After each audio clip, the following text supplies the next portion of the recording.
নমস্কার বন্ধুরা, কেমন আছেন সবাই? আশা করছি সকলেই ভালো আছেন। আমি স্নেহা। আমার চ্যানেল ভেজ রেসিপি উইথ স্নেহাতে আবারও একটা নতুন রেসিপিতে আপনাদের সকলকে স্বাগত জানাই। তো বন্ধুরা, আজকে আমি আপনাদের সঙ্গে শেয়ার করব সাদা কাশ্মীরি আলুর দম। তাহলে চলুন বন্ধুরা, আপনারা প্লিজ পুরো ভিডিওটি স্কিপ না করে দেখতে দেখুন। বন্ধুরা, সাদা কাশ্মীরি আলুর দম তৈরি করার জন্য এখানে আমি 6টা ছোট সাইজের একটু আলু আগে থাকতে লবণ দিয়ে একটু সেদ্ধ করে রেখেছিলাম। এরপর এটাকে আমি 2 টুকরো করে কেটে নেব।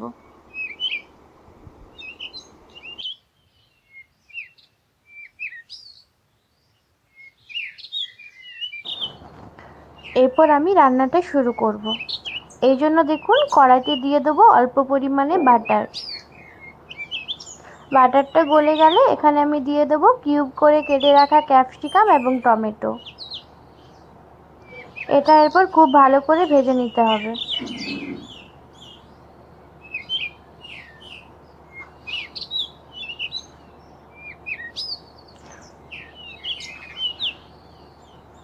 এটা ভাজার সময় কিন্তু অতি অবশ্যই মনে রাখতে হবে, এখানে পরিমাণ মতো দিয়ে দেব লবণ।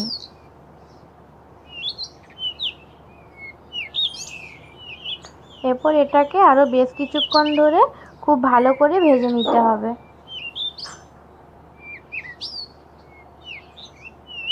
এগুলো দেখুন অনেকটা ভাজা হয়ে গেছে। এরপর এটা আমি তুলে নেব।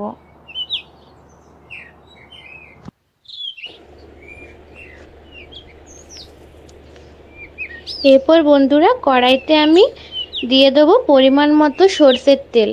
আমি এখানে সরষের তেল ইউজ করেছি, আপনারা চাইলে কিন্তু এখানে সাদা তেলও ইউজ করতে পারেন। এরপর দেখুন তেলটা খুব ভালো করে গরম হয়ে যাক। এরপর এখানে আমি দিয়ে দেবো আগে থেকে সেদ্ধ করে 2 টুকরো করে রাখা আলুটা। তার আগে আমি কিন্তু অল্প পরিমাণে লবণ দিয়েছি। এরপর এটা আমি খুব ভালো করে লালচে করে ভেজে নেব।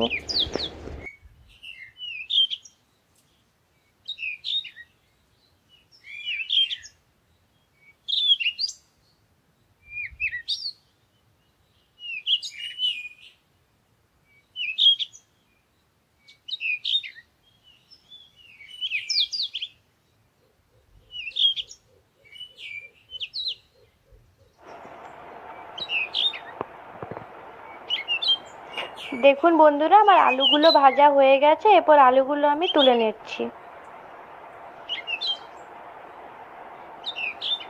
এরপর কড়াইতে যেটা তেল আছে এটা থাক। এখানে আমি আরেকটু পরিমাণে দিয়ে দিচ্ছি সরষের তেল। আমরা কিন্তু সরষের তেল ইউজ করছি, আপনারা চাইলে কিন্তু এখানে সাদা তেলেও রান্নাটা করতে পারেন। এরপর দিয়ে দিচ্ছি 2টো কাঁচা লঙ্কা। আপনারা চাইলে লঙ্কাটা বেটেও কিন্তু দিতে পারেন। এরপর দেখুন লঙ্কাটা ভেজে নিচ্ছি।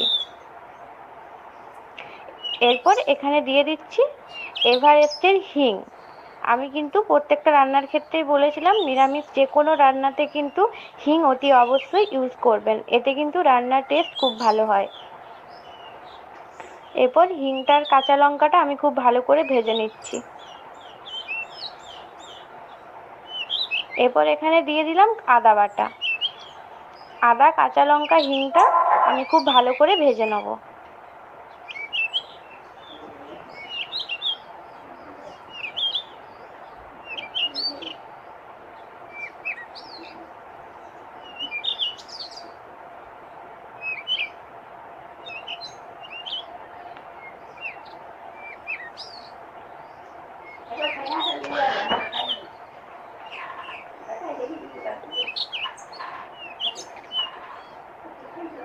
এরপর এখানে দিয়ে দিচ্ছি কাজু বাটা।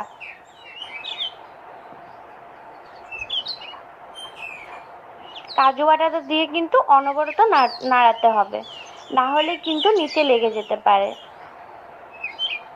আপনারা চাইলে কিন্তু এখানে চিনে বাদাম অথবা আমন্ড বাদামও ইউজ করতে পারেন, তবে অবশ্যই রান্নার টেস্টের কিন্তু একটু বদল হবে, কারণ প্রত্যেকটা বাদামের টেস্ট তো প্রত্যেকটা রকমের, তাই না? এরপর এখানে আমি দিয়ে দিলাম আগে থেকে ফেটিয়ে রাখা টক দই। এরপর টক দই আর কাজুটা খুব ভালো করে ভেজে নেব।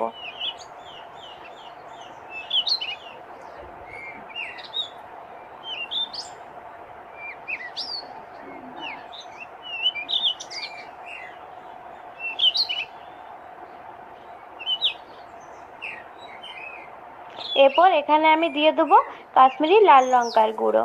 আপনারা চাইলেই কিন্তু এটা স্কিপ করে যেতে পারেন। দেখুন বন্ধুরা, আমার মশলাটা কিন্তু খুব ভালো করে কষিয়ে নেওয়া হয়ে গেছে। এরপর এখানে আমি দিয়ে দেবো আগে থেকে সেদ্ধ করে ভেজে রাখা আলুগুলো।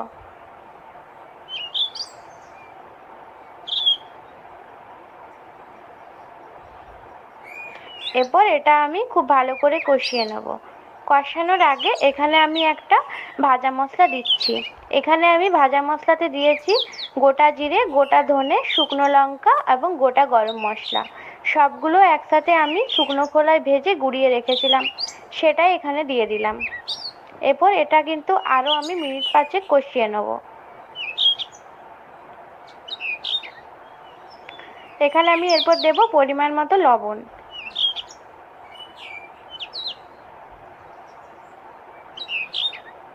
এরপর এটাকে আবার কিন্তু খুব ভালো করে কষিয়ে নিতে হবে।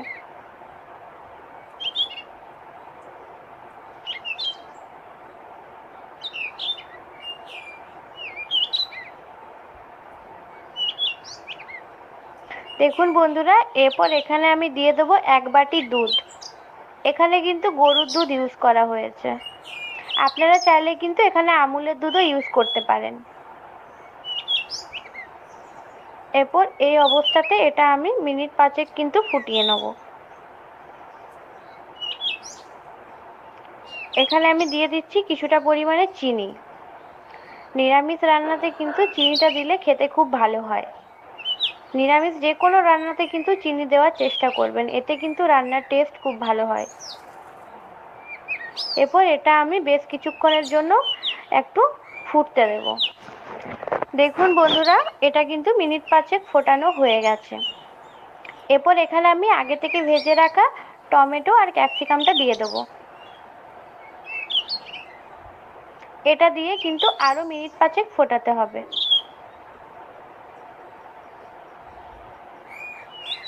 এরপর এখানে দিয়ে দেবো ড্রাই রোস্ট করে রাখা কাসুরি মেথি। কাসুরি মেথিটাকে একটু আমি হালকা শুকনো খোলায় ভেজে একটু গুঁড়িয়ে রেখেছিলাম। কাসুরি মেথি দিলে রান্নার টেস্ট কিন্তু খুবই ভালো হয়, আর রান্নার গন্ধটাও কিন্তু সেরকমই সুন্দর আসে। এই অবস্থাতে এটা আমি আরও 2 মিনিট একটু উনুনে রেখে দেবো। দেখুন বন্ধুরা, আলুর দম কিন্তু আমাদের একদম রেডি হয়ে গেছে। এরপর এটা আমি নামিয়ে নেব। দেখুন বন্ধুরা, আলুর দম কিন্তু আমার একদম তৈরি হয়ে গেছে। তো আজকে এরপর দাদা আপনাদেরকে খেয়ে জানাবে কেমন হয়েছে।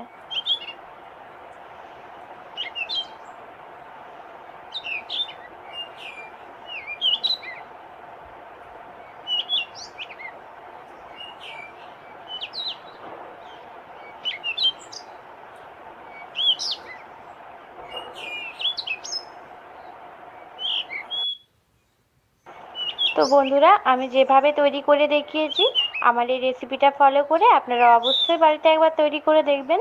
আশা করি আপনাদেরও খুব ভালো লাগবে। তাহলে বন্ধুরা, আজকে এই পর্যন্তই। দেখা হচ্ছে পরবর্তী কোনো একটা রেসিপির সঙ্গে। ততক্ষণ পর্যন্ত ভালো থাকুন, সুস্থ